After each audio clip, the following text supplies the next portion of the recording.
Hey guys, so I went over to my mom's today and we made some treats. She's pulling out her famous butterball cookies right now, like my dad is, and he's going to place them on the stove to cool, but they are delicious. Then she made me make some bark, which right now I am melting up some white chocolate. I like to use the discs of the white chocolate just because when I use regular chocolate, like white chocolate chips, they seize up a lot worse and I don't like that. So I'm melting just the white chips. I think they're actually Gardella or whatever you call it. I don't even know. But once you melt them and you keep watching it, I usually do 30 seconds at a time. Comes out nice and creamy. Then just spread it out evenly. I like to do my bark really thin. I don't like really thick bark. I like it to have a little snap to it, so spread it out thin. There are some chunks in there, but I didn't want to burn the chocolate, so a little bit of chunkage is fine. And then I forgot to film how I did that, but I usually just drop a couple of chocolate drips and then I'll swirl it. I'll show you in the next clip, but then I added some peppermint chunks. You can break up your own candy canes, but I bought this from Target. So much easier. And then it looks so pretty. And then you pop that in the fridge until it's hardened. The next one is going to be chocolate. And this is one my mom wanted, which will have it'll have butterscotch swirls in it, so it kind of tastes like Reese's butter cups, you know, just a little bit of peanut butterness in it. It's really good. So this didn't come out as creamy as or as smooth, so I'm gonna be having my mom come in and help me hold this down because it was just not working out. It was very sticky, and this I actually used the semi-sweet chocolate chips when usually I use the baker's chocolate, so that's all I had, so I just had to work with what I got. And like I said, this looks like mustard, but it is actually butterscotch chips. And this is what I did for the last one where I swirled it, is I just put blops everywhere. And then I'll take like a chopstick and I'll make swirls, make it all pretty. And then you just swirl it up. There's no rhyme or reason, you just make pretty designs.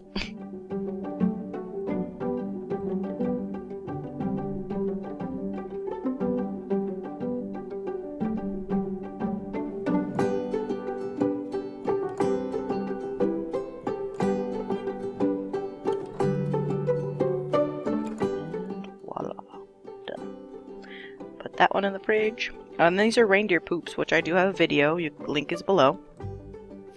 But these are our final products. That's just white chocolate and chocolate, and then there's the peanut butter one.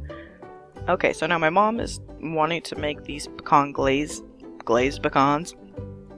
So this recipe calls for like 2 tablespoons of everything. I will be showing, and you do need to use pure maple syrup, but I will be showing the actual recipe a little bit on in this clip, and then you could just pause it and write it down. But I'm not a fan of pecans, but I tried them and oh my god, they were so delicious. Like the glaze on it made it just so yummy and buttery. It was really good. So you're gonna melt some butter, and then you're gonna take 2 tablespoons of light brown sugar. My mom had made some and I tried it and it was really good, but I said it needs a little bit extra, you know, crisp to them, like a little bit of more, you know, sweetness. So I told her to add 2.5 tablespoons, just a little extra. So there's one. And then there's 2, and then she's going to sprinkle in just a tiny bit more.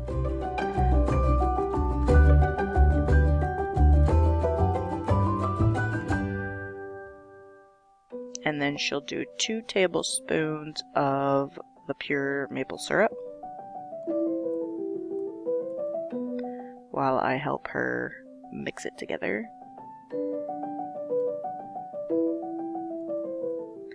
there's 1 and 2. So you're going to want to stir it until all of the lumps are out with the brown sugar, and you'll see my mom pointing out that some of them aren't melted yet. So you just keep stirring until it looks golden brown and all the butter is combined before throwing in your pecans. See, she's pointing at me.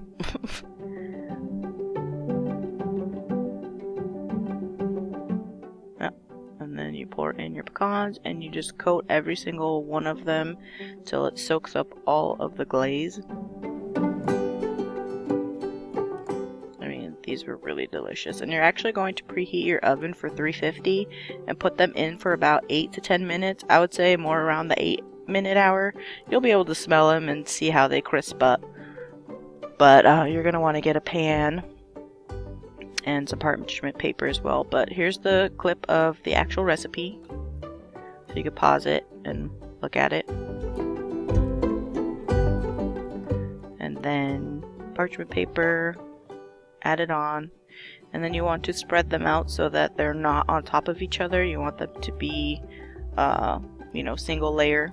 Cut off some of the parchment paper so it doesn't burn, and then just spread them out so that they're one single layer.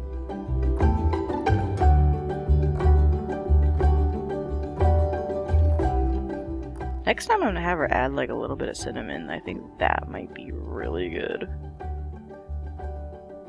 But yeah, so there it is out of the oven. Crispy, so good. If you guys like this recipe, go ahead and give it a try. Give it a thumbs up. Comment below if you're gonna try any of the stuff that we have, and subscribe. Okay, love you guys. Bye. Happy holidays.